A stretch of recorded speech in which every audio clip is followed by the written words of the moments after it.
Você que gosta de física quântica, já ouviu falar sobre a teoria da descoerência quântica? Você sabe o que é isso? Eu vou explicar bem rapidamente. Antes de ser observada, a partícula existe numa condição mal assombrada, que os físicos chamam de estado de superposição ou emaranhamento quântico. É um âmbito transcendente, metafísico, imponderável, incomensurável, sem tempo, sem espaço, onde a partícula surge do nada, desaparece no nada, por exemplo.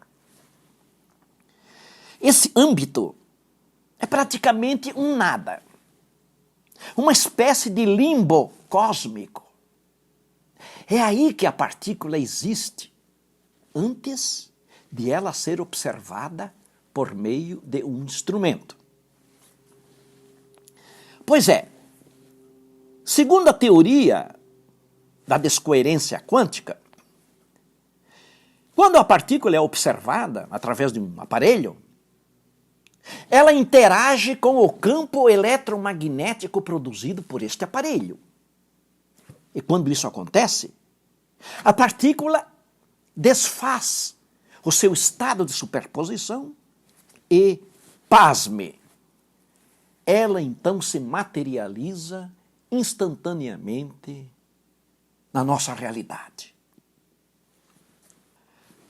Ou seja, a partícula sai do quase nada e se materializa. Como isso é possível? Essa é precisamente uma das partes que essa teoria da descoerência quântica não consegue explicar. Ela não explica como é que a partícula saindo do estado de superposição, sendo um quase nada, como é que isso pode interagir com alguma coisa, com o campo eletromagnético do aparelho. Mas este não é o assunto deste vídeo. Eu quero falar sobre outra coisa que esta teoria também não explica. Segundo os físicos que defendem essa teoria da descoerência quântica, durante o processo da observação da partícula, a consciência do observador não participa no esquema. É o próprio aparelho, através do seu campo eletromagnético, que faz a partícula se materializar. É nisso que os físicos que defendem a teoria da descoerência quântica acreditam.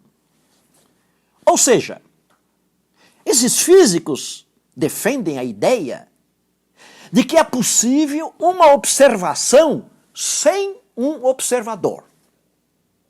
Olha, se isso for afirmado num ambiente de filósofos, certamente esses físicos tornar-se-ão um objeto de muitos risos lógicos. Em outros vídeos publicados aqui no YouTube, eu já expliquei com detalhes o quanto essa teoria é absurda e impossível. Excluir a consciência no processo da observação da partícula. Isso é impossível. Em síntese, segundo a teoria da descoerência quântica, existe apenas a observação. O observador não existe. Se a consciência não participa, também o observador não participa. Não existe a pessoa que faz o experimento. Dá para acreditar numa coisa desta? De fato, esses físicos afirmam exatamente isso, quando negam a participação da consciência no processo da observação da partícula. Isso significa afirmar que, durante a observação da partícula, ali, não existe nenhuma pessoa, já que a consciência está eliminada do esquema. Veja, o físico alemão Max Planck observando o fenômeno da radiância espectral produzido pelo chamado corpo negro de Kirchhoff, ele desenvolveu a teoria do quantum de energia, dando origem à física quântica em 1901. Então, os físicos ficaram exultantes com a teoria do quantum de energia de Max Planck e concederam um prêmio Nobel de Física para ele. Max Planck foi um observador da radiância espectral, pois a teoria do quantum de energia foi produzida pela sua consciência. Essa teoria não foi produzida pelo aparelho que ele utilizou. Foi produzida pela consciência dele. Então a consciência estava presente no esquema. Albert Einstein foi um observador do fenômeno produzido pelo efeito fotoelétrico, dando origem à teoria da natureza corpuscular da luz em 1905. Então, os físicos ficaram exultantes com a teoria da natureza corpuscular da luz e concederam um prêmio Nobel de Física para Albert Einstein. Einstein foi um observador do efeito fotoelétrico, através da sua consciência, pois a teoria da natureza corpuscular da luz foi produzida pela sua consciência. Essa teoria não foi produzida pelo aparelho que ele utilizou.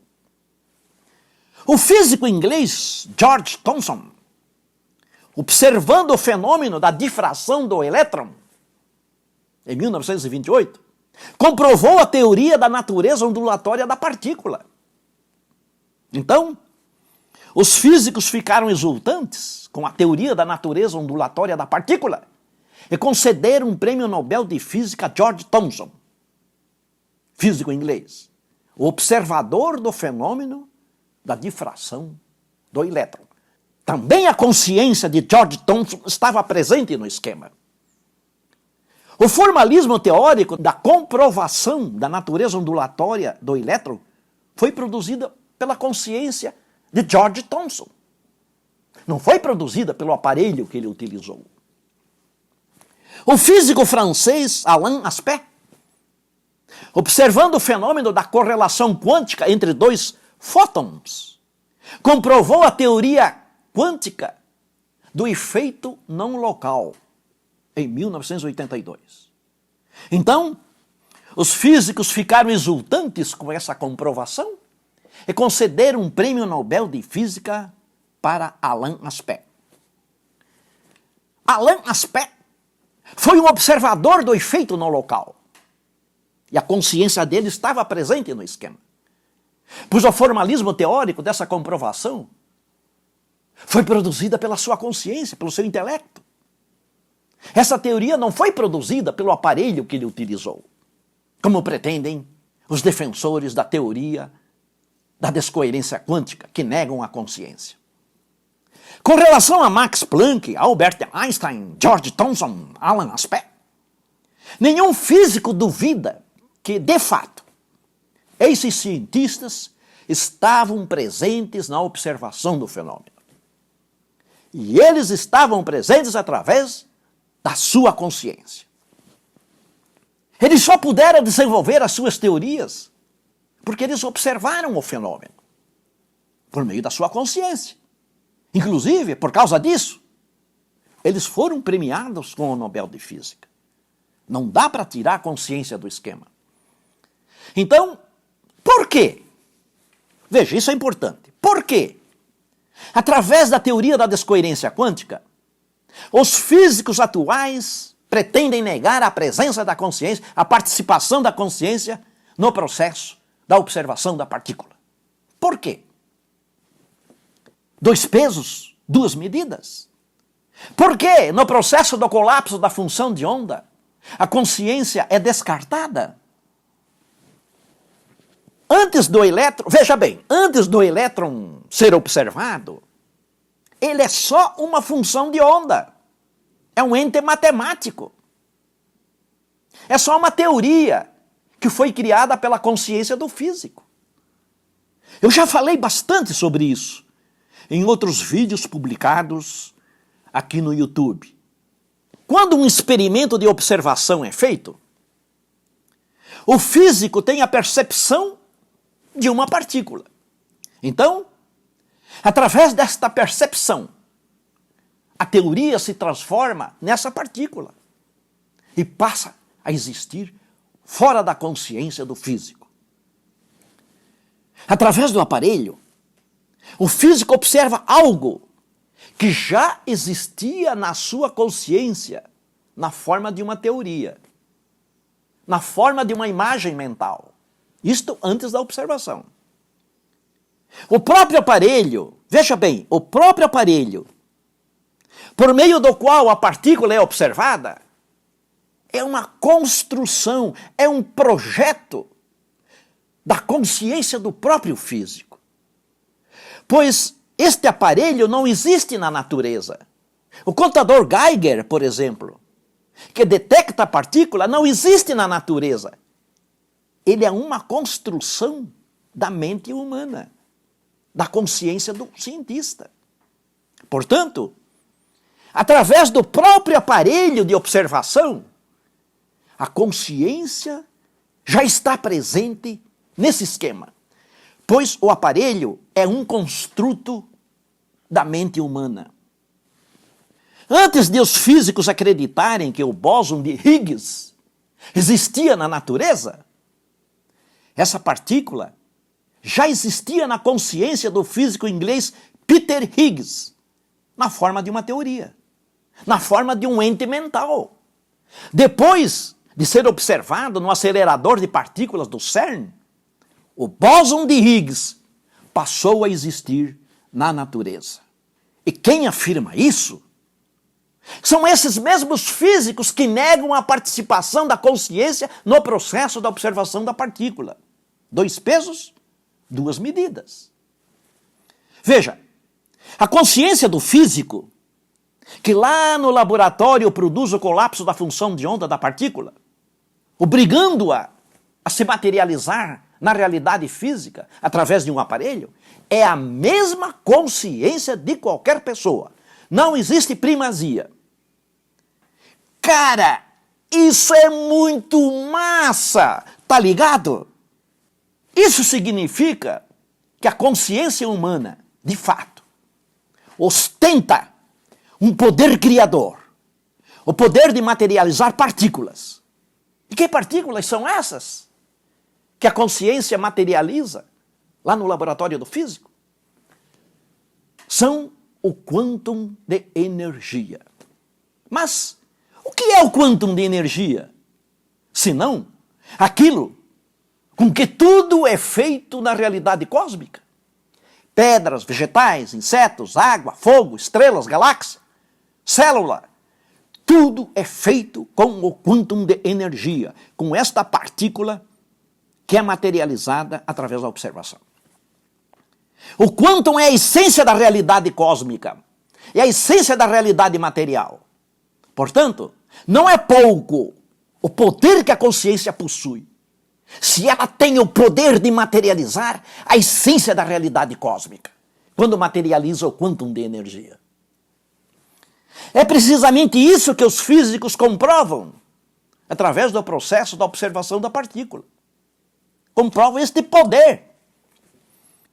Os físicos negam a presença da consciência no esquema da observação da partícula, para assim não ter que admitir que a física quântica, através da consciência, também pode ser utilizada na vida prática das pessoas.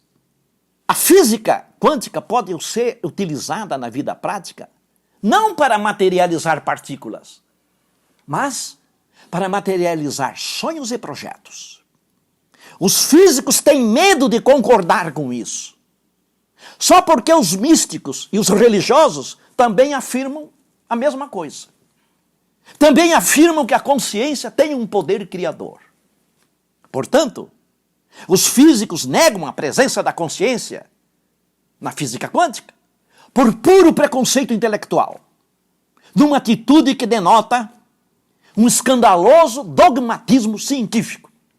Quando a partícula desfaz o seu estado de superposição e passa a existir no tempo e no espaço, assumindo apenas um único estado, na realidade cósmica, ela surge do nada.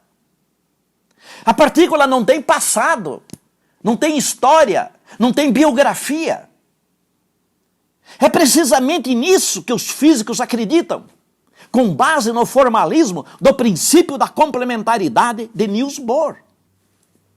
Ora, acreditar em algo assim tão fantasmático, algo que surge do nada, é muito mais esotérico, é muito mais metafísico do que acreditar na presença da consciência no processo da observação da partícula. Na fantástica epopeia da física quântica, entre as tantas coisas fantásticas que ela revelou para o mundo, a presença da consciência no âmbito da física foi, de fato, uma das suas contribuições mais importantes para a humanidade, porque até então se rejeitava a ideia de a consciência pudesse se tornar um objeto de ciência. Veio a física quântica e provou que a consciência também é um objeto de ciência, porque ela participa no esquema do colapso da função de onda. Pois é certo que, caso no futuro, atenção, nós venhamos a ter uma teoria da consciência fundamentada na física quântica, então é coisa certa que, através de uma epigenética quântica ou uma medicina quântica, a consciência possa ser poderosamente utilizada para curar as doenças orgânicas e psíquicas. A física quântica trouxe a consciência para o âmbito da ciência. Mas, infelizmente, os físicos ainda não se conscientizaram sobre a importância desse acontecimento científico. É preciso uma teoria da consciência para os físicos compreenderem por que ela entra no esquema da física quântica. É preciso entender a consciência por fora do circuito da neurociência, mas através de uma ontologia. Consciência é espírito. E sendo assim, então, num futuro mais inteligente da humanidade, quiçá breve, a física quântica trará com ela também uma física do espírito. Amém. Bom, vocês já, de outros vídeos, vocês já sabem que eu passei quase 30 anos da minha vida me dedicando ao estudo e à pesquisa na constatação de como os processos quânticos atuam na vida prática das pessoas, como a física quântica agarra em nós, no nosso cotidiano, no nosso relacionamento, nas nossas atividades, na cura das nossas doenças. E eu fiz esse estudo e descobri um bocado de coisas, escrevi vários livros sobre o assunto, criei um curso sobre o assunto, tenho muitos vídeos produzidos sobre o assunto. E um destes livros, que não está esgotado, o único, é este aqui, A Física Quântica na Vida Prática. Um verdadeiro manual prático para você utilizar a física quântica na sua vida para concretizar projetos e resolver problemas. Você não vai encontrar o livro em lugar nenhum. Isso é vendido apenas no meu site de vendas. Se você tiver interesse, um livro muito massa, numa linguagem clara, você não precisa saber nem física e nem matemática. Numa linguagem objetiva, compreensiva a qualquer um. Então é só clicar aí no link que aparece e você vai ter acesso ao meu site de venda. Vocês sabem que eu também fiz pesquisa em psicodinâmica das cores, para ver se os ambientes também são quânticos. Nós somos quânticos, a nossa consciência é quântica. E a minha pesquisa quis saber se os ambientes são quânticos. Veja, cor é fóton, Pode ser fóton refletido ou não. O fóton, em física quântica, é o quantum de energia. Então, a física quântica é uma física do fóton. As cores sendo fóton. Fica claro que a psicodinâmica das cores tem também um fundamento quântico. Foi com base nisso e com base em mais 4 princípios que eu desenvolvi uma psicodinâmica das cores quântica. Me especializei no estudo de saber como as cores dos ambientes atuam sobre o nosso psiquismo, produzindo psiquismo produtivo ou negativo. Este livro aqui contém 28 cores. O livro tem 430 páginas. Nenhum livro na América do Sul, no Brasil, nem no mundo, produziu um estudo científico com tantas cores. 28 cores. Se você estiver interessado, é só clicar aí embaixo. Você vai ser direcionado para o meu site de venda. Um abraço quântico.